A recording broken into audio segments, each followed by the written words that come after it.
Hello दोस्तों, आप सभी का एक बार फिर से स्वागत करते हैं अपने online learning platform next anchor में। जैसा कि हम लोग सीरीज चला रहे थे क्लास 12 की, जिसमें जितने भी प्रोसेस मेथड थे वो हो चुका था। आज बात करने वाले किस पे, एग्जाम्पल पे बात करने वाले, मतलब एनसीईआरटी के पहला एक्सरसाइज को सॉल्व करने से पहले जितने भी एग्जाम्पल हैं उसको आज हम सॉल्व करने वाले हैं। ठीक है बेटा, तो चलते हैं पहले एग्जाम्पल पे। हमारा पहला एग्जाम्पल क्या है? A इक्वल टू दिया है, सेट दिया है, set of all student of boys school so that the relation R in A given by R1। मतलब एक रिलेशन हमें देखो ये दिया है, ये रिलेशन दिया है, ये वाला। ऐसो क्या दिखाना है कि इम्पटी रिलेशन, क्या दिखाना है? Empty relation. क्वेश्चन ध्यान से बेटा पढ़ो, सॉल्व करते हैं। चलो सोल्यूशन देखो ध्यान से। सोल्यूशन क्या दिया है? ए सेट दिया all student of boys school, मतलब कोई हमारे पास एक बॉयज स्कूल है, जितने भी स्टूडेंट हैं उनका कलेक्शन लिखा गया। ध्यान देना, क्या दिया है? बॉयज स्कूल के बच्चों का। ठीक, अब सिंपल से बताओ, अगर बॉयज स्कूल है तो उसमें तो गर्ल्स पढ़ने वाली नहीं है, क्योंकि स्कूल क्या दिया है? बॉयज स्कूल दिया है। ठीक, तो ए क्या दिया? सिंपल सा ए दिया हमें set of all all student of boys school. ठीक है, ये दे दिया है।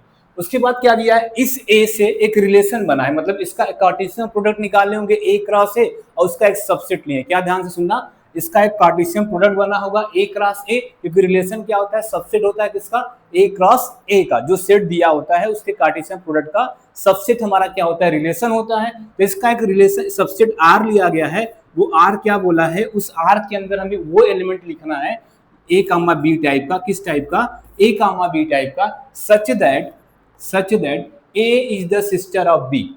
ए is the sister of B.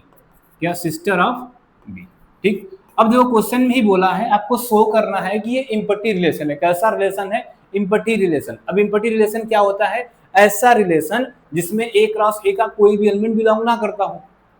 ऐसा रिलेशन जिसमें ए क्रॉस ए का कोई भी एलिमेंट बिलोंग नहीं करता, उसको सीधा क्या बोल देंगे?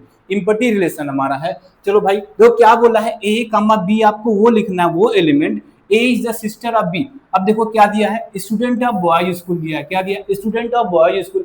इसका मतलब कोई गर्ल होंगी नहीं वहां पे, कोई गर्ल होंगी नहीं। और जब गर्ल नहीं होंगी तो किसी बॉयज की सिस्टर भी एग्जिस्ट नहीं करेंगी वहां पे। क्या हुआ? किसी बॉयज की सिस्टर भी एग्जिस्ट नहीं करेंगी। इसका मतलब कोई भी ordered pair A comma B type नहीं बनने वाला है। इसका मतलब क्या हो गया? आर इक्वल टू क्या हो गया? 5 हो गया। क्यों? क्योंकि because because because any girl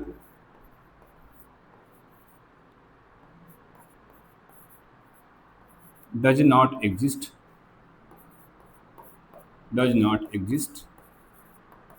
in boys school. जब भाई गर्ल्स एग्जिस्ट करेंगी नहीं, इसका मतलब क्या हो गया? That is A is not the sister of B, not the sister of B, sister of B. ये हो गया बेटा पहला क्वेश्चन का सोल्यूशन। ध्यान देना, इसमें दो रिलेशन दिया, एक R1 दिया था, तो R1 की बात तो हम लोग कर लिए। R1 का ऐसा रिलेशन हो गया इम्पटी रिलेशन। R1 का ऐसा हो गया। 5 मतलब क्या होता है? Empty relation. तो यहाँ पे लिख दो सीधा, क्या हो गया कि R1 क्या है? Equal to 5 is empty relation, is empty relation. पहला देखो बेटा, कहानी खत्म। पहले क्वेश्चन की कहानी खत्म। अच्छा, इसमें दूसरा रिलेशन क्या दिया? R2 दिया। R2 A comma B such that the difference between height of A and B, the difference between height of A and B is less than 3 metre. क्या दिया? Less than 3 metre. पहले R2 लिख लेते हैं भाई। लो, ये second वाला है। क्या है? R2 वाला। R2 क्या दिया था? R2 क्या दिया था? A कामा B लेना हमें, A कामा B लेना है सच दैट क्या है? The difference between the difference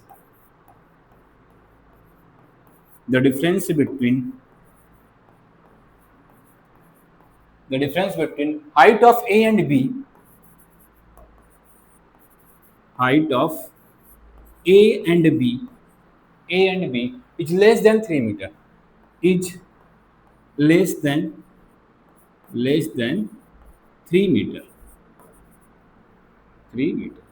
अब सिंपल सा भाई एक बात सोचो, सिंपल सा क्या बोला है, हमें R2 में वो एलिमेंट लिखने हैं, वो एलिमेंट किसके भाई, A क्रॉस A के वो एलिमेंट R2 में लिखने हैं। सच दैट क्या लिखना है कि A type A comma B type लिखना है। क्या होना चाहिए, A एंड B का डिफरेंस, A और B का डिफरेंस लेस देन 3 मीटर होना चाहिए। भाई सिंपल सोचो, क्या स्कूल दिया था, सेट ए क्या दिया था आपको, all student of boys school दिया है। अब student of boys school simple सा स्कूल की बात है, मतलब 12th तक के बच्चे होंगे, उसको तो 12th तक होता है, 12th तक के बच्चे होंगे। अब सिंपल सोचो अगर 12th तक के बच्चे पढ़ रहे हैं तो मैक्सिमम हाइट कितनी होगी, किसी एक बच्चे की मैक्सिमम हाइट कितनी होगी।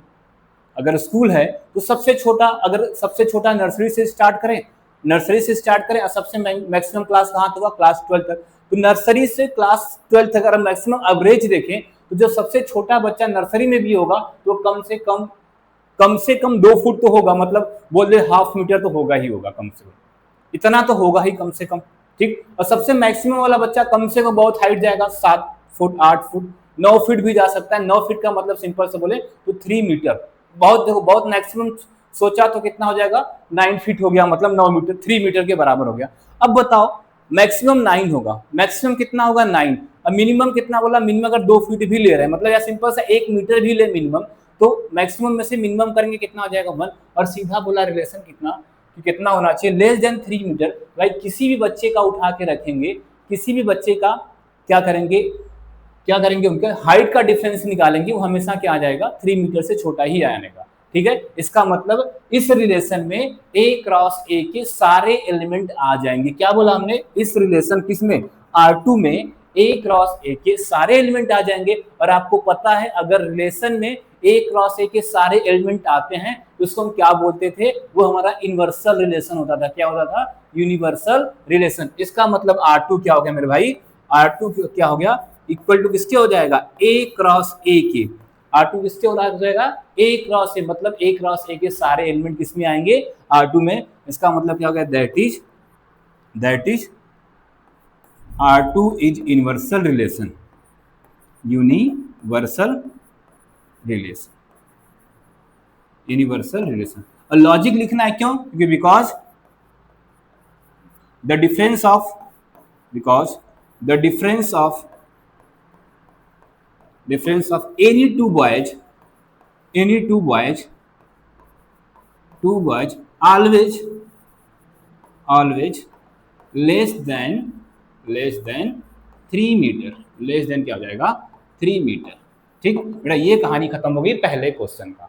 पहला क्या था, 2 रिलेशन, एक सेट दिया था, कैसा दिया था, set of all student of boys school, उससे 2 रिलेशन बनाया था। एक रिलेशन R1 था, R1 क्या बोला था, A कामा B आपको वो ऑर्डर्ड पेयर लेना है कि A is the sister of B होना चाहिए। सेकंड में R2 में क्या बोला था, A comma B such that the difference of A and B less than 3 metre होना चाहिए। दोनों क्वेश्चन देखो हमने प्रूव कर दिया। पहले को क्या दिखा दिया, एम्पटी रिलेशन, और सेकंड वाले को क्या दिखा दिया है, यूनिवर्सल रिलेशन। देख लो बेटा, फिर दूसरे क्वेश्चन में चला जाए। ठीक है, चलो नेक्स्ट क्वेश्चन क्या है, let T be the set of all triangle in a plane.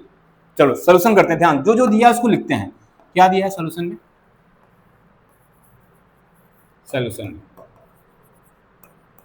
ठीक है, क्या दिया, let T be the set of all triangle in a plane. चलो हमने सेट दिया है, उस सेट को मान लो A मानते हैं। A क्या दिया, सर T दिया है, क्या दिया है, बी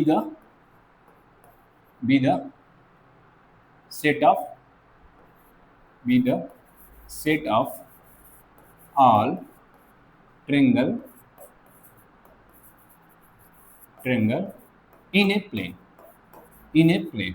इसका मतलब बड़ा सिंपल से यह समझो, मान लो ऐसा कुछ दिया है, मान लो हमारे पास ये एक प्लेन है, ऐसा कुछ मान लेते हैं, प्लेन हमारे पास है। ठीक है, ये प्लेन सिंपल समझो क्या प्लेन है। इस प्लेन में जितने भी ट्रायंगल बन सकते हैं, जितने भी ट्रायंगल, बड़ा छोटा जितने भी बन सकते हैं, सारे ट्रायंगल का कलेक्शन जो होगा उसको हमने T बना दिया। ध्यान सुनना, एक प्लेन है, उस प्लेन में जितने भी ट्रायंगल बन सकते हैं, वो सकता ट्रायंगल बड़ा हो छोटा हो जो भी हो, उसको हमने किसमें लिख दिया, एक प्लेन के एक सेट के अंदर लिख दिया। ठीक है, अब क्या बोला, एक रिलेशन इनसे बनाना है, R बनाना है। रिलेशन क्या, R क्या बोला है, T1 कामा T2 लेना है। मतलब आपको इन प्लेन में से कोई 2 ट्रायंगल का ऑर्डर्ड पेयर लेना है, लेकिन कब लेना है, बोला है T1 is a congruent to T2। इसका मतलब अगर कोई भी दो ट्रेंगल आपस में एक दूसरे से कॉन्ग्रेंट होगा तो उनका ऑर्डर्ड पेयर R में लिखा जाएगा। ये रिलेशन आपको लेना है, ठीक है। क्या बोला है? So that R is a equivalence relation. तो हमें इस रिलेशन R को क्या दिखाना है? Equivalence relation. तो भाई इक्विवेलेंस रिलेशन के लिए आपको तीन चीजें दिखाना होता है। पहला रिफ्लेक्सिव, सिमेट्रिक और ट्रांजिटिव। अब थोड़ा सा जान लो, रिफ्लेक्सिव में थोड़ा क्या होता था कि हमें A, A को R में दिखा देना होता है। मतलब सेट में जितने भी एलिमेंट होंगे उनका खुद से रिलेशन, मतलब खुद से रिलेट होने चाहिए, वो R में होना चाहिए, पहली बात। दूसरा क्या था? सिमेट्रिक की बात होगी तो क्या हमें क्या लेना होगा? A, B लेके चलते थे और क्या दिखाते थे? A, B कहाँ का ले चलते थे? R का, और दिखाएंगे कहाँ पे कि B, A also belong to R। तो ये कैसा हो जाएगा? हमारा सिमेट्रिक रिलेशन। और थर्ड में क्या था? A, B लेके चलते हैं और B, C। ध्यान देना, A, B, C, मतलब जिससे एंडिंग उसी से स्टार्टिंग होना चाहिए। दो एलिमेंट का लेके चलेंगे और रिजल्ट क्या मिलेगा इनसे? A, C। अगर बिलोंग कर जाएगा R में तो सीधा बोल देंगे R हमारा कैसा है? ट्रांजिटिव को फॉलो कर गया। और ये तीनों जब फॉलो हो जाते हैं तो बोलते हैं ये कैसा रिलेशन हमारा है? Equivalence relation. चलो आते हैं क्वेश्चन में, इनको क्या दिखाना है? हमें इक्विवेलेंस रिलेशन ही दिखाना। चलो प्रूफ करते हैं, चलो प्रूफ करते हैं। चलो सबसे पहला लिखते हैं क्या? रिफ्लेक्सिव। क्या लिखते हैं? रिफ्लेक्सिव।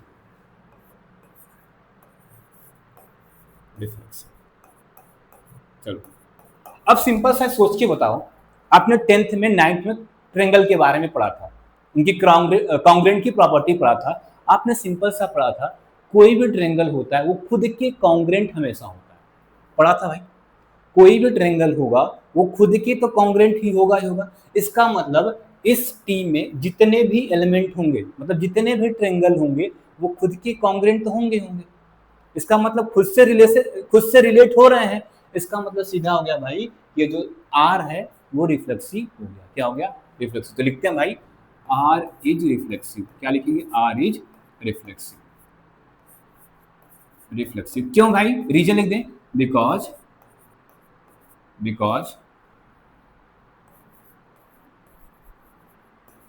every triangle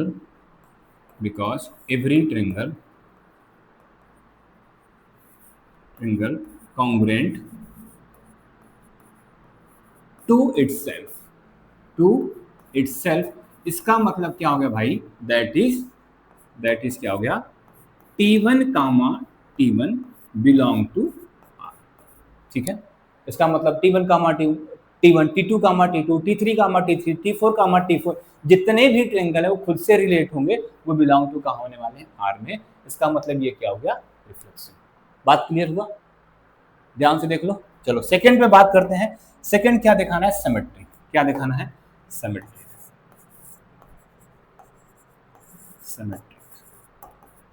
चलो सिमेट्रिक में हमने क्या बोला था? A, B टाइप लेके चलेंगे R में और दिखा देंगे कि B, A भी किसमें है? R में है। चलो लेते हैं भाई लेट T1, T2 ले लेते हैं।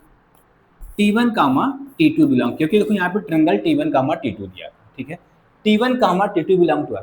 अब भाई जैसे ही हमने बोला कि T1, T2 R के एलिमेंट है तो इनके पास एक प्रॉपर्टी रही होगी तभी ना। तो प्रॉपर्टी क्या थी कि T1 is congruent to T2, तभी R के एलिमेंट हुए होंगे। सीधा बोला है, रिलेशन में वही एलिमेंट आएंगे, वही ऑर्डर्ड पेयर आएंगे जो खुद से कॉन्ग्रुएंट, मतलब एक दूसरे के जो कॉन्ग्रुएंट होंगे वही R के एलिमेंट होंगे। और हम बोल रहे हैं यहाँ से कि T1, T2 कहाँ का एलिमेंट है? R में। इसका मतलब क्या हो गया? अगर ये R का एलिमेंट है तो इनके पास प्रॉपर्टी है क्या कि T1 is congruent to T2। और आपको ट्रेंगल की प्रॉपर्टी पता है कि अगर T1 कॉन्ग्रुएंट टू T2 होता है तो T2 कॉन्ग्रुएंट भी T1 होता है। तो क्या हो जाएगा? This implies that T2 is congruent to T1। अब देखो भाई, अगर T2 is congruent to T1, ध्यान से देखना, अगर T1 is congruent to T2, ये लाइन पहले पढ़ो, T1 is congruent to T2, इसका मतलब T1, T2 belong to R में था। और नीचे क्या लिखा है? T2 is congruent to T1, इसका सिंपल सा मतलब हो गया T2, T1 कहाँ बिलोंग कर गया? R में।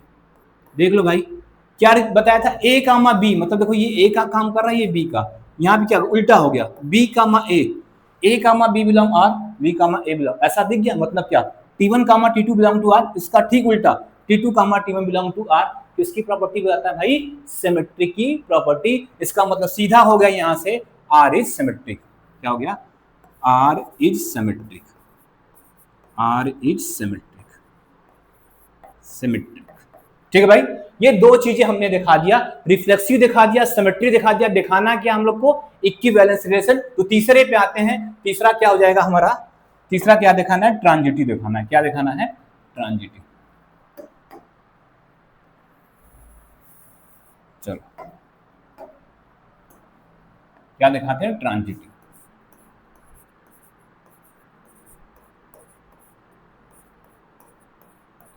अब भाई ट्रांजिटिव की बात क्या होती है, ट्रांजिटिव के लिए कितने एलिमेंट लेके चलना, दो एलिमेंट, तो लेते हैं, लेट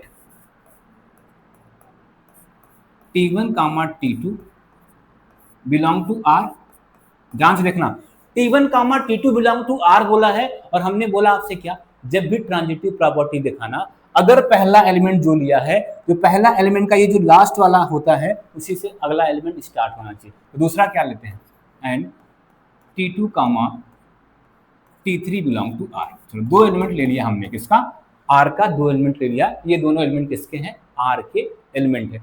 अब भाई बताओ, अगर T1 कामा T2 आर का एलिमेंट है, तो इनके पास क्या प्रॉपर्टी रही होगी कि आर के एलिमेंट बने, मतलब T1 is congruent to T2, क्या हो गया, दिस इंप्लाइज दैट यहाँ से T1 is congruent to T2 हो गया होगा, तभी तो ये आर के एलिमेंट हो गया। और दूसरा क्या लिखा है, दूसरा क्या लिखा है, T2 comma T3 belong to R, इसका मतलब अगर T2 कामा T3 आर का एलिमेंट है, तो T2 कॉन्ग्रुएंट टू किसके रहा होगा, T3 के रहा होगा। This implies that T2 is congruent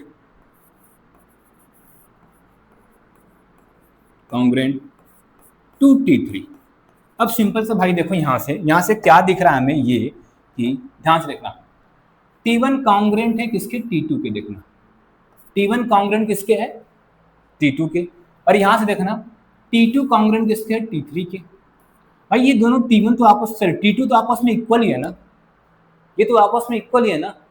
तो अगर T1 कॉन्ग्रुएंट टू T2 है और T2 कॉन्ग्रुएंट टू T3, इसका मतलब सीधा नहीं हो गया T1 कॉन्ग्रुएंट टू T3, क्यों, क्योंकि T1 T2 के है, T1 किसके कॉन्ग्रुएंट, T2 के, और T2 किसके है, T3 के, इसका मतलब किसका हो गया, T1 कॉन्ग्रुएंट टू T3। ये ऐसा प्रॉपर्टी भी पढ़ा था आपने 10th में। तो डायरेक्ट यहाँ से क्या मिल गया भाई, यहाँ से मिल गया, मिल गया, this implies that T1 is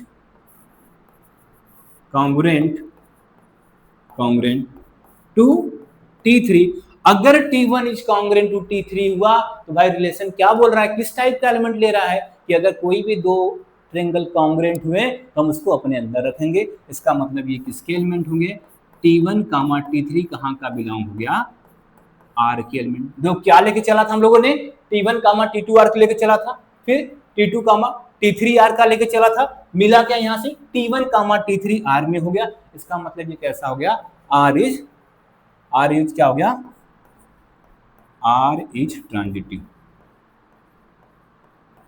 are is transitive. अब ध्यान से देखो क्या क्या दिखा दिया आपने, आर को रिफ्लेक्सिव भी बोल दिया, आर को सिमेट्रिक भी बोल दिया, आर को क्या बोल दिया, ट्रांजिटिव भी बोल दिया। जो तीनों होता है उसको क्या बोलते हैं, इक्विवेलेंस रिलेशन। इसका मतलब सीधा नीचे लाइन लिख दो, क्या, आर इज इक्विवेलेंस रिलेशन। यही भाई सिंपल सा हमें शो करना था कि इस आर को क्या देखा दो, इक्विवेलेंस रिलेशन। ये सिंपल सा क्वेश्चन हमारा हो चुका है, ध्यान से देख लो भाई, बहुत ही मस्त क्वेश्चन था ये, ठीक है। चलो अगले क्वेश्चन चलते हैं। चलो अगला क्वेश्चन क्या, let L be the set of line in a plane. चलो सोल्यूशन ध्यान से देखना, जो दिया था सबसे पहला काम हम लोग का होता वही लिखना। सोल्यूशन, एल क्या है, एक सेट है, एल क्या है, सेट है। कैसा सेट है भाई, be the line of, sorry क्या है, set of line in a plane, be the set of line in a plane. मतलब समझो भाई क्या बोला है, मतलब सिंपल सा यही है कि मान लो आपके पास ये कोई प्लेन है, ऐसा कोई प्लेन दिया है, ठीक है, कोई भी प्लेन आपके पास सिंपल सा है, उस पर जितनी भी लाइन, मतलब ये लाइन वो लाइन ऐसे लाइन कितनी भी लाइन बनी हो, कितनी भी लाइन हो, जितनी भी लाइन बन सकती हैं उनका कलेक्शन उन्होंने लिख दिया है एक सेट के अंदर, और उसको क्या बोल दिया है, ये कैपिटल एल है। मतलब सिंपल सा उस लाइन के पूरे कलेक्शन, लाइन उस जितनी भी लाइन है उनका कलेक्शन ले लिया गया है, उसी से क्या बना दिया गया है, एक सेट बोल दिया, ठीक है। उसके बाद क्या बोला उन्होंने, अब ये L बन गया है तो L क्रॉस L निकालना होगा, मतलब इनका खुद से कार्टेशियन प्रोडक्ट निकालना होगा, L क्रॉस L बना होगा, वहां से उस L क्रॉस L का एक सबसेट ली है क्या R, क्योंकि L क्रॉस L का जो सबसेट होता है वही हमारा क्या होता है, रिलेशन होता है, ठीक है। तो R ले लिया है, R क्या है, R बोला है क्या कि उस R के अंदर हम उन्हीं दो लाइन का ऑर्डर्ड पेयर लिखेंगे, उन्हीं लाइन के कलेक्शन लिखेंगे जो एक दूसरे के क्या होंगी, परपेंडिकुलर होंगी। L1 is perpendicular to L2, L1 is perpendicular to L2। पहले यहां तक क्वेश्चन आप फिर से समझा दे रहे हैं, क्या बोला है, एक प्लेन था, क्या एक प्लेन है, उस प्लेन में जितने भी लाइन होंगी उनका एक कलेक्शन बना लो, उन सभी लाइन का क्या कर लो, कलेक्शन, उसको एक सेट के अंदर लिख दो, वो डिनोट किया किससे, एल से। अभी इस एल से बना होगा इनका कार्टेशियन प्रोडक्ट खुद से, एल क्रॉस एल बना होगा, उसका एक सबसेट आर है, उसका क्या एक सबसेट आर, लेकिन सबसेट में कंडीशन क्या लगा दिया, वो कैसे बनाएंगे कि हमें वो एलिमेंट लेंगे, मतलब वो लाइन का ऑर्डर्ड पेयर लेंगे जो एक दूसरे के क्या होंगी, परपेंडिकुलर होंगी, क्या होंगी, परपेंडिकुलर। अब हमें क्या दिखाना है, so that R is symmetric, symmetric है, सिमेट्रिक दिखाना है, but neither reflexive nor transitive, neither reflexive not. चलो अब ध्यान से समझो भाई, ध्यान से समझते हैं, इसको हटा देते हैं। चलो अब भाई सिंपल सा बताओ, एल सेट है तो एल में एलिमेंट होंगे L1 L2 L3 L4 होंगे, मतलब L1 लाइन होगी, L2 लाइन होगी, L3 लाइन होगी, L4 लाइन होगी, L5 सारी लाइन होने वाली है, ठीक है, ऐसा है। क्या बोला है, आर के अंदर उस ऑर्डर्ड पेयर को लिखेंगे जो परपेंडिकुलर होगा। भाई आपको अगर रिफ्लेक्सिव की याद है तो क्या बोलते हैं, अगर सिंपल सोचो, सेट में अगर एलिमेंट क्या है, सेट में अगर एलिमेंट क्या 1 2 3, तो 1 1 2 2 3 3 बिलोंग होना चाहिए, ये रिफ्लेक्सिव हो जाता है, ठीक है। इसका मतलब सेट में क्या एलिमेंट है, L1 L2 L3 L4 dot dot है, इसका मतलब अगर ये रिफ्लेक्सिव होगा तो इनके अंदर L1 कामा L1, L2 कामा L2, L3 कामा L3, L4 कामा L4, इस टाइप के सारे एलिमेंट बिलोंग होने चाहिए, ठीक है। अब ध्यान से सुनो, क्या बोला है, अगर आर के अंदर वही एलिमेंट बिलोंग करेंगे जो एक दूसरे के परपेंडिकुलर होंगे। भाई सिंपल सा बताओ, अगर एलिमेंट हमने उठाया किसका, इस एल का, एक लाइन उठाई एलिमेंट, क्या कोई लाइन खुद के परपेंडिकुलर हो सकती है कभी, या सिंपल से ये लाइन है, ये लाइन देखो, क्या ये खुद के कभी परपेंडिकुलर हो सकती है, नहीं है भाई, इसका मतलब खुद से रिलेट नहीं हुआ, मतलब L1 comma L1 belong R2 sorry R1 नहीं है, अगर एक भी नहीं बिलोंग हुआ तो रिफ्लेक्सिव नहीं है, तो एक की बात ही नहीं करना हमें, ना तो इसमें L1 कामा L1, ना तो L2 कामा L2, ना तो L3 कामा L3, कोई नहीं बिलोंग करेगा, क्योंकि भाई कोई भी लाइन खुद के परपेंडिकुलर नहीं होती है, ये रिफ्लेक्सिव नहीं है। समझ में आ गया, तो लिख देते हैं सिंपल सा, रिफ्लेक्सिव, रिफ्लेक्सिव, चलो आर इज नॉट रिफ्लेक्सिव, सीधा लिख दो, R is not reflexive, R is not reflexive. क्यों नहीं है बिकॉज, भाई क्यों नहीं है, क्योंकि बिकॉज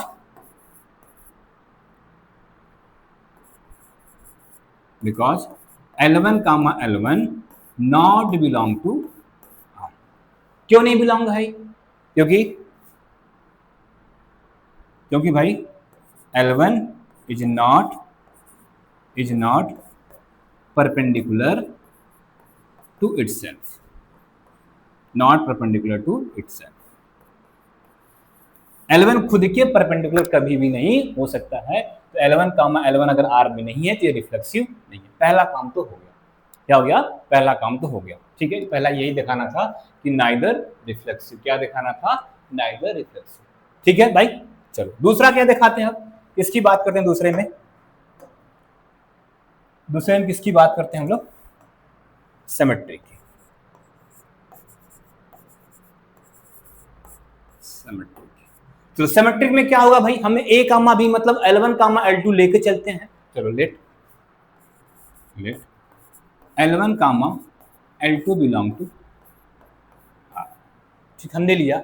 अब बताओ अगर L1 comma L2 belong to R है तो कोई भी R का एलिमेंट होगा, सीधा बोला है उस R में वही एलिमेंट होंगे जो एक दूसरे के क्या होंगे, परपेंडिकुलर। और यहाँ पे बोल रहे हैं हम कि L1 comma L2 belong to R है, इसका मतलब क्या हो गया, L1 परपेंडिकुलर टू L2। ठीक है भाई, अब ध्यान से देखना, ये लाइन है, मान लो एक लाइन हमने बनाया, इस लाइन को बोला L1, एक दूसरी लाइन L2 है जो इसके परपेंडिकुलर है, ये L2।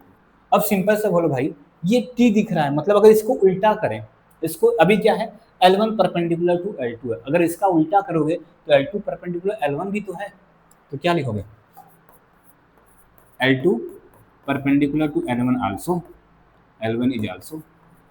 ठीक है, अगर L2 परपेंडिकुलर टू L1 हो गया, इसका मतलब क्या हो गया, क्या हो गया, L2 comma L1 belong to R हो गया, क्या हो गया, L2 comma L1 belong to क्या हो गया, R हो गया, बिलोंग टू क्या हो गया, R हो गया। तो हमने तो क्या लिया था, L1 कामा L2 का लेके चले थे और देखा क्या दिए, L2 comma L1 belong to R, इसका मतलब क्या हो गया, R is symmetric, R is symmetric.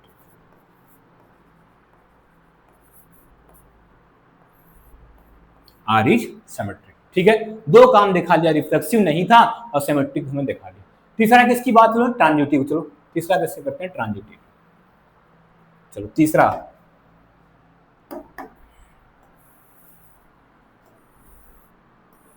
क्या है, ट्रांजिटिव।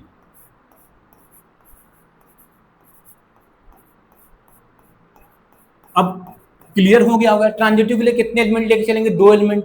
चलो लेते हैं दो एलिमेंट लेते हैं, कौन कौन सा, पहला let L1 comma L2 belong to R and दूसरा L2 comma L3 belong to R, दो एलिमेंट ले लिया। अब सिंपल से बताओ, अगर ये L1 comma L2 belong to R है, इसका मतलब क्या है, L1 परपेंडिकुलर है किसके है, L2 के, एंड अगर L2 comma L3 belong to R है तो L2 परपेंडिकुलर है किसके, L3 के। अब थोड़ा सा भाई ध्यान से देखना यहाँ पे, चलो एक लाइन हमने लिया L1, ठीक है, इस पे एक परपेंडिकुलर ड्रा कर रहे हैं L2, ये लाइन कौन सी, L2, मतलब L1 परपेंडिकुलर टू L2 हो गया, क्या हो गया, L1 परपेंडिकुलर टू L2। अब आपको तीसरी लाइन बनाना है जो L2 के परपेंडिकुलर हो, क्योंकि अगर L2 comma L3 belong to R है तो जो तीसरी लाइन हमें क्या दिखाना है, ये जो तीसरी लाइन है वो L2, जो तीसरी लाइन L3 होगी वो L2 के क्या है, परपेंडिकुलर है, तो ऐसे बनेगी ना भाई, देखो सिंपल से ऐसा ही बनेगा ना, ये लाइन क्या होगी, L3। अब सिंपल सा देख के बताओ, ये L1 और L3 क्या दिख रहा है आपको, L1 और L3 क्या दिख रहा है, क्या L1 और L3 परपेंडिकुलर है, नहीं ना, ये दोनों ऐसे जा रही हैं, मतलब ये क्या है, पैरेलल दिख रही है ना, तो L1 comma L3 sorry L1 और L3 क्या है, एक पैरेलल लाइन है, लेकिन हमें चाहिए क्या था, परपेंडिकुलर चाहिए था ना, लेकिन परपेंडिकुलर नहीं है, क्या मिल गया, लिखो L1 कामा यहां से हेयर L1 इज क्या हो गया भाई, पैरेलल हो गया ना, क्या हो गया, पैरेलल किसके, parallel to L3, here L1 is parallel to क्या हो गई, L3, इसका मतलब क्या हो गया भाई, L1 comma L3 not belong to R हो गया, तो इसका मतलब क्या हो गया, R इज नॉट ट्रांजिटिव। ठीक है भाई, ये भी देखो क्वेश्चन आराम से सिंपल से सॉल्व हो चुका है, देख लो भाई, ये भी सिंपल, बहुत क्वेश्चन सिंपल सा ही था, देख लो ध्यान से। तो आगे चलें अगले क्वेश्चन पे, ये सब आपके एनसीईआरटी के एग्जाम्पल है भाई। हमने आपसे क्या बोला था, सबसे पहले एनसीईआरटी के जितने भी कॉन्सेप्ट हैं उसको समझाएंगे, वो प्रीवियस लेक्चर में समझा चुके हैं, फिर बोला था हम पहले एग्जाम्पल कराएंगे, अभी एग्जाम्पल चल रहा है, उसके बाद क्या बोला गया था, आपको पूरा एक्सरसाइज का हर एक क्वेश्चन कराया जाएगा, तो अगले बार वही आएगा, पहले फिलहाल के लिए आज अभी क्या चल रहा है, एग्जाम्पल। चलो अगला क्वेश्चन क्या है, so that the relation R in the set क्या दिया 1 2 3, मतलब सिंपल सा सेट क्या दिया 1 2 3 दिया है, उनसे रिलेशन क्या बना है 1 कामा 1, मतलब ये रिलेशन दिया है, is reflexive neither symmetric not transitive, ये रिफ्लेक्सिव है लेकिन क्या क्या नहीं है, ना तो सिमेट्रिक है ना तो ट्रांजिटिव। चलो भाई क्वेश्चन करते हैं, सोल्यूशन सोल्यूशन करते हैं। ये तो बहुत सिंपल क्वेश्चन दे दिया भाई, चुटकी में कर जाओगे आप लोग। चलो सोल्यूशन क्या दिया भाई, ए दिया है कितना है 1 2 3 दिया है, ठीक है। आर दिया है कितना दिया है, क्या क्या दिया है 1 कामा 1 दिया है, 1 कामा 1, फिर क्या दिया है 2 कामा 2, और क्या दिया है 3 कामा 3, और क्या दिया है 1 कामा 2 दिया है, और क्या दिया है 2 कामा 3 दिया, ठीक है। ये आर दिया है। तो सबसे पहले रिफ्लेक्सिव की बात करते हैं, सबसे पहले किसकी, रिफ्लेक्सिव की बात करते हैं।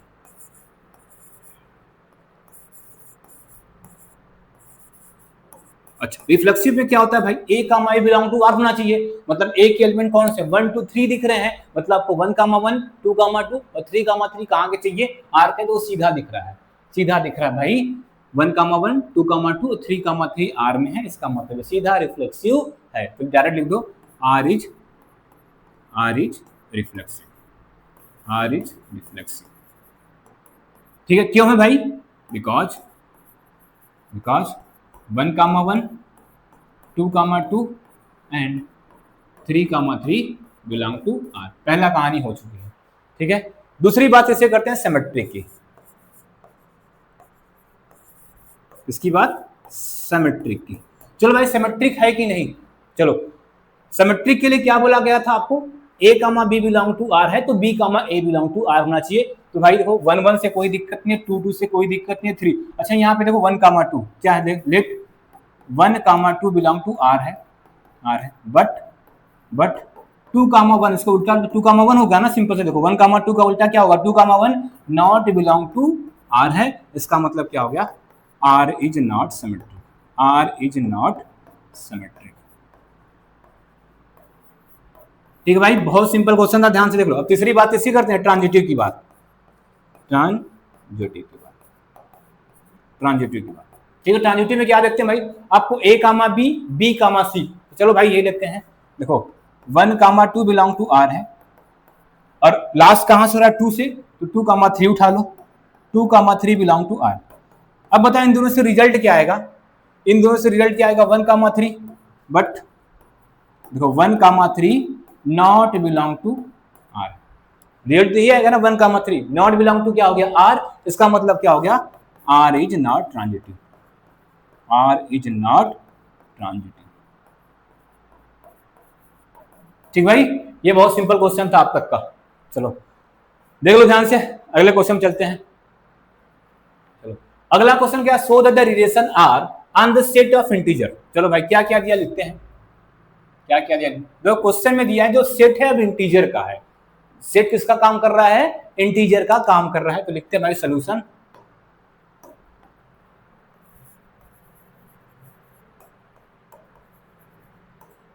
सॉल्यूशन सेट क्या दिया है आपको, इंटीजर दे दिया, ठीक है। मतलब इंटीजर में जो भी एलिमेंट क्या क्या हो गए ऐसा लिख लो, 0 प्लस माइनस का 1 प्लस माइनस का 2 प्लस माइनस का 3, जितने भी सेट के एलिमेंट है सारे जेड आपको दिया है।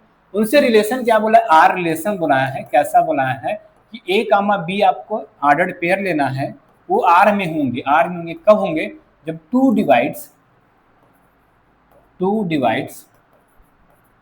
डिवाइड्स ए माइनस बी, मतलब आपको दो एलिमेंट आर जेड का उठाना है, उनको माइनस करने पे जो रिजल्ट आएगा वो 2 से अगर सीधा डिवाइड हो जाता है तो आर का एलिमेंट हो जाएगा। किसका एलिमेंट होगा, आर का एलिमेंट। तो आपको क्या दिखाना है, इस इक्विवेलेंस रिलेशन इनको दिखाना, मतलब तीनों होंगे, सीधा बोल दिया क्या, इक्विवेलेंस रिलेशन दिखाना मतलब तीनों क्या क्या, रिफ्लेक्सिव सिमेट्रिक और ट्रांजिटिव तीनों दिखाना है। चलो करते हैं, चलो सबसे पहला काम क्या होगा, रिफ्लेक्सिव, क्या होगा रिफ्लेक्सिव।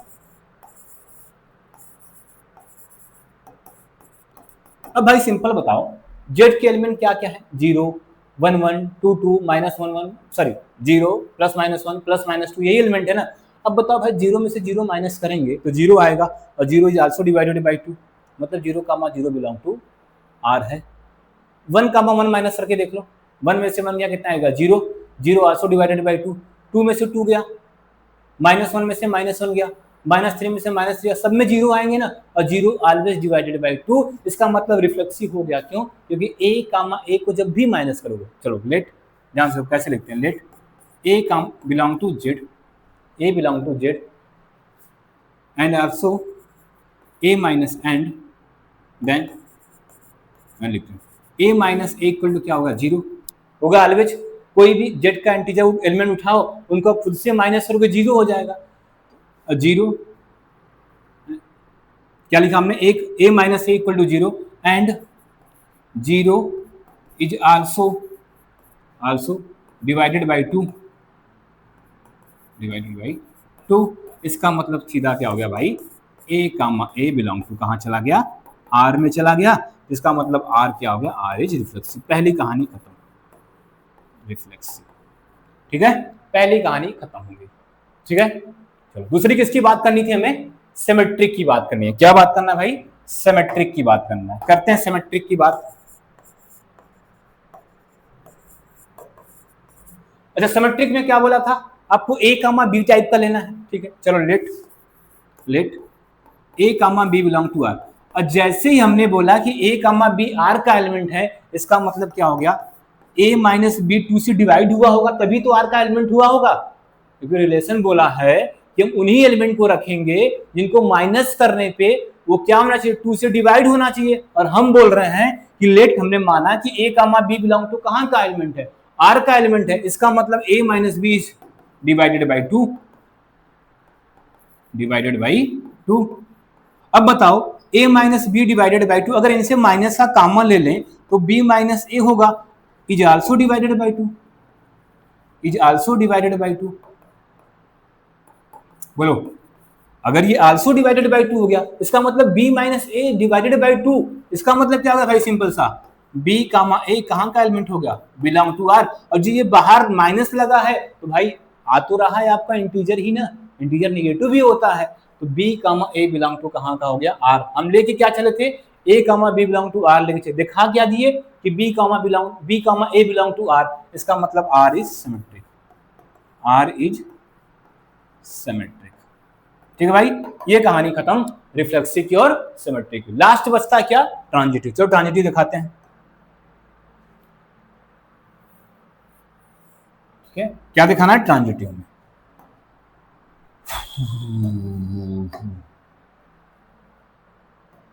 चलो ट्रांजिटिव।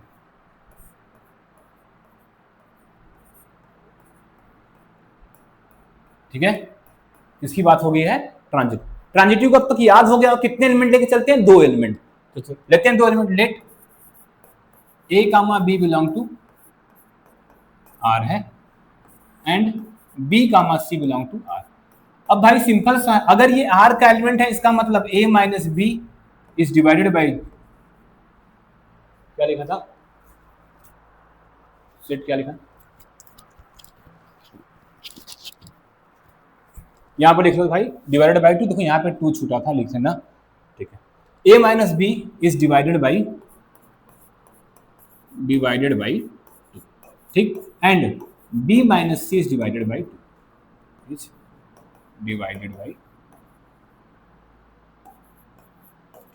भाई देखा ध्यान से, यहाँ पे हर एक नंबर 0 आएगा।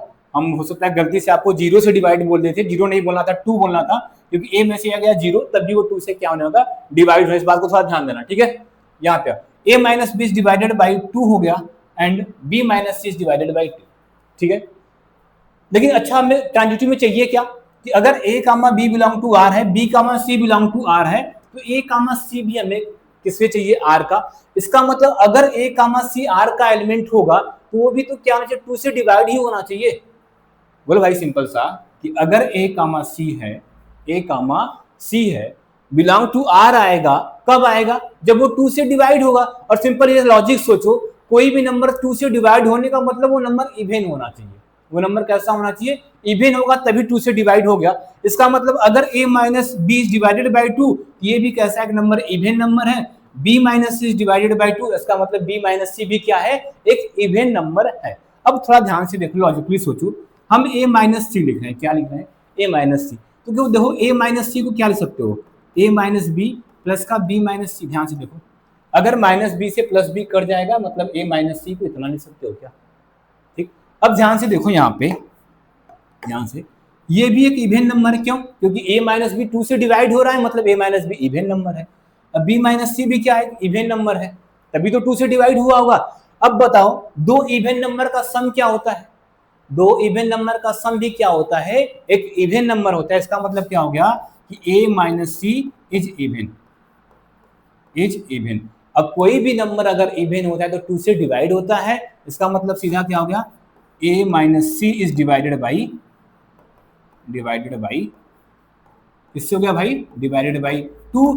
अगर ये 2 से डिवाइड हो गया इसका मतलब क्या हो गया कि a माइनस सी कहाँ का element, sorry a comma C belong to R. देखो क्या लेके चले थे हम लोग, a comma B belong to R लेके चले थे, b कामा सी, रिजल्ट क्या आ गया, a comma C belong to R हो गया।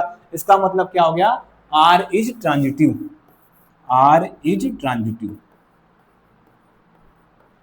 ठीक है।